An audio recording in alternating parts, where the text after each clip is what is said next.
the value proposition. Huge, huge opportunity and issue for this industry.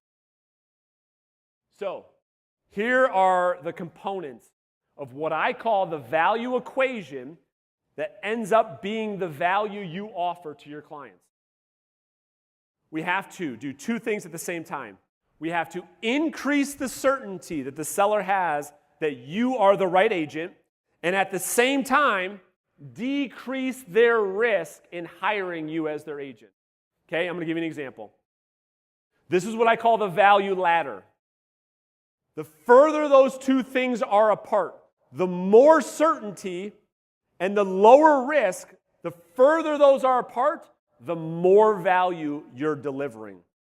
If you're giving very little certainty that you're the right agent to get the job done, and they have a lot of risk in hiring you, and we'll talk about reasons why, you know the value that you're offering isn't very much. Okay, I'm going to explain this in just a second. I know a lot of you are giving me like the crooked eye thing, like, what's he talking about? Yeah, absolutely. So let me say this one more time.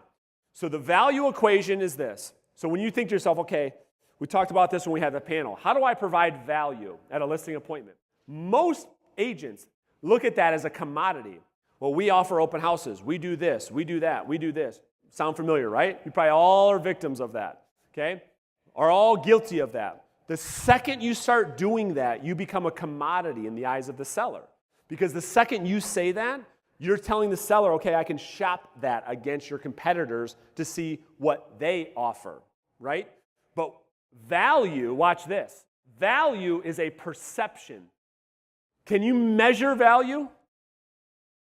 How? Measure it. Some kind of something was her answer. That's my point exactly. Value is a perception, and it's in the eyes of the beholder. They get to determine how much value you're providing. It's hard to quantify. How much value am I giving you right now? Go ahead. I'm giving my calculator. All right, go. It's hard to quantify. It's hard to quantify. It's a perception.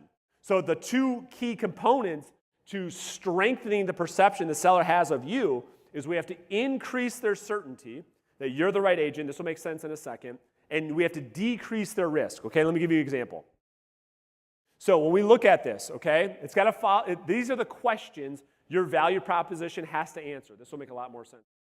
Number one, how does my value proposition make me different from other agents in the market? How does it make me different?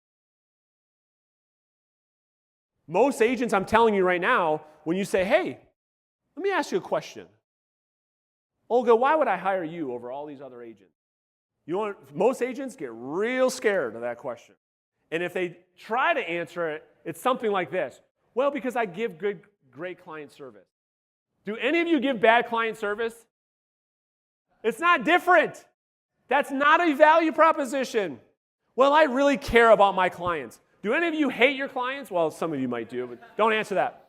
The point is, most of the time when agents try to explain their value proposition, why I should hire you versus you, what you tell me, right, doesn't create that certainty. It doesn't decrease the risk. Why? Because question number one says, how does it make you different from her?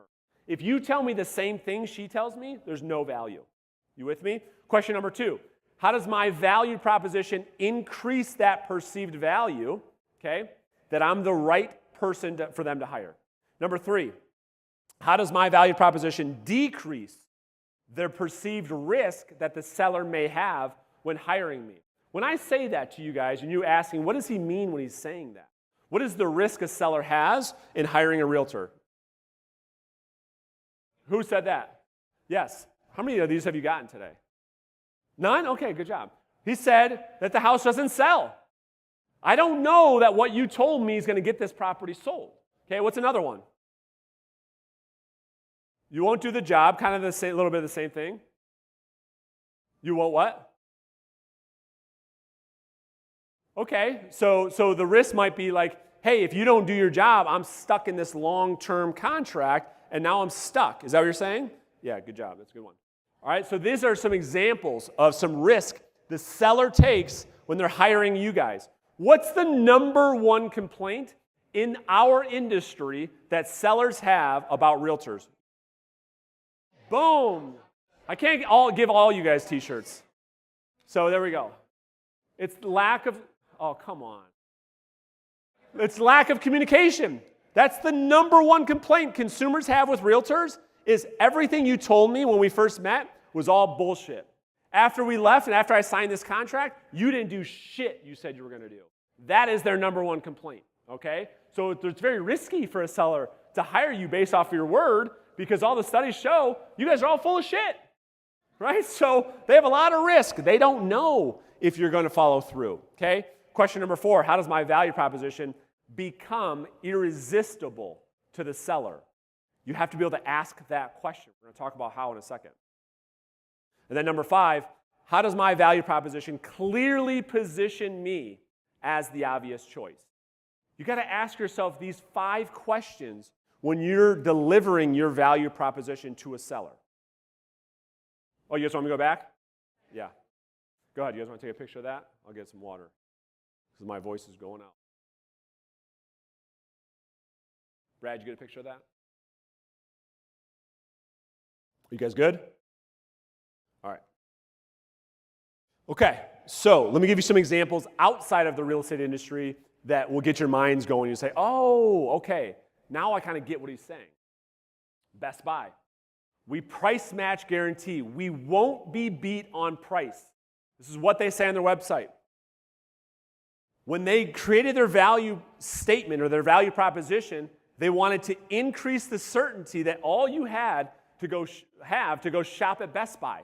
We got to increase the certainty. Got to go Best Buy, Circuit City. Look at Circuit City. They're fucking out of business, right? So Best Buy was more certain. Why? Lower risk, higher certainty. We won't be beat on price, period. You're going to buy an Apple? We'll beat the price. We got to get you more certainty that Best Buy is the best place by increasing certainty, decreasing risk. You guys with me on that? They got to say, okay, if you go shop somewhere else, it's more risky than coming here. Boston market, I love this. The reason I laugh is because I talk about this a lot in our coaching calls. It's like my favorite on-the-go fast food type of place. Why? Someone read their value proposition out loud.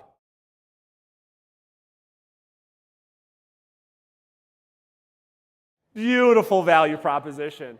Oh, that was a bad throw. So that's why I like Boston Market so much. Our chicken is free from hormones. Awesome, I love it. Okay, freshly roasted on the hour, every hour served fresh. So if I'm on the road and I don't have time to make a lunch and I see a Boston Market, I'm like, I'm going to Boston Market. They've increased my certainty that I get a good chicken, right? And lower the risk of eating crap. I mean, I love it. I love Boston Market's value prop. Let's talk about Costco, one of everyone's favorites of all time. We love, who in here loves Costco? Yes, I love Costco. We guarantee your satisfaction of every product we sell. If you're not, listen to this, we will refund you your full membership fee at any time. I love it. They never ask you questions. If something's going wrong with your food, you just go right, they don't even ask you. Yeah, no problem, here's your money. It's amazing. This is probably the best one, I think. Just kidding. Red Wing shoes. Do you guys have those outside of Michigan? All right, Hawaii, you guys got them, so that's good. This is super strong. We give customers, this is insane. I love this. We give customers 30 days to break in a pair of shoes and return them for whatever reason, no questions asked for a full refund. Incredible value proposition. You talk about increasing, what other thing can you think of? It's like, hey, you can buy the shoe, you can have it, here you go. Try it for the next month. And if you don't like it, I'll give you all your money back. Dude, it's incredible. Do you have any worry about buying the shoe at all? Hell no. It's none, zero. That is a very strong value proposition. You guys agree? Say yes. I mean, that's phenomenal. Good for you, Red Wing shoes. Okay, here's some examples for you guys to use, okay? Back this up. You guys dying on me? Do we need to do a woe clap? We're going to do a woe clap. Everybody stand up. I'm going to show you what a woe clap is. Stand up. You guys are dying on me. I need some energy. Look at my DJ sleeping. Look at it. Wake up, bro. There he is, back. Hey, I need a little beat. Here's how a woe clap works, okay? So I'm going to start clapping my hands. And I'm going to go slow.